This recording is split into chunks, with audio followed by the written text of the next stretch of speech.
Quartararo is the 2021 MotoGP World Champion. For this, there's been a lot of pent-up emotion. The French flag flying high. It really has been quite the year for French motorsport. The DJ's got the tunes playing over in the VIP.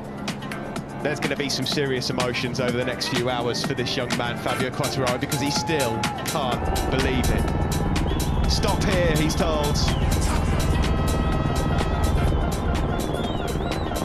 Let's see these celebrations then for Fabio Quartararo.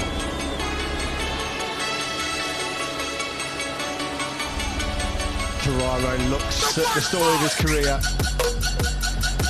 The golden helmet for Fabio Quartararo. The moment he's been waiting for. The devil painted in gold.